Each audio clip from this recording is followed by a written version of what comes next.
রাহেন ভিডিওটা ধাক্কা দেন না। আসসালামু আলাইকুম ওয়া রাহমাতুল্লাহ।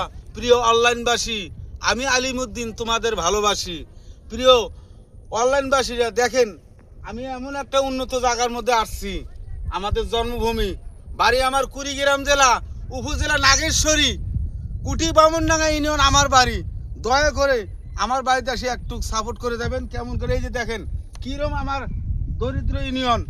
আমার তো মাথা নষ্ট, থাকি তো আমি ঢাকা, 4 বছর পর আসলাম, এসে দিই বাড়ির কাঞ্চির মধ্যে আমার নদী। এত কষ্ট, এই কষ্টের মধ্যে আমরা কিভাবে আছি। আমি নতুন সরকারকে বলতেছি, আমি আলিমউদ্দিন ইসলাম, একটু আমাদের এই দুধকমল নদীটা দেখবেন। দয়া করে, মায়া করে, অনুরোধ করে বলছি নতুন সরকারে এইভাবে ভিডিওটা দেখে আমাদের একটু সাপোর্ট করে যাবেন। আর এই নতুন সরকার বলতেছি আবারও এই যে এগুলো বেরিবান এগুলো দেওয়ার জন্য একটু সাহায্য করবেন।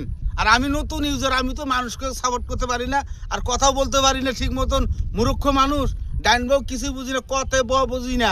আপনারা দয়া করে একটু সবাই সাপোর্ট করবেন। আমিও আপনাদের সাপোর্ট করার আশা আছি। আমি আলিমউদ্দিন ইসলাম, দয়া করে আমাদের সাপোর্ট করে দিবেন। আল্লাহ হাফেজ। মাশাল্লাহ। তো আমরা সবাইকে সাপোর্ট করব। আমরা কারো প্রতি হিংসা এবং বিদ্বেষ করব না। সবার প্রতি আবারও সালাম। আসসালামু আলাইকুম। খোদা হাফেজ।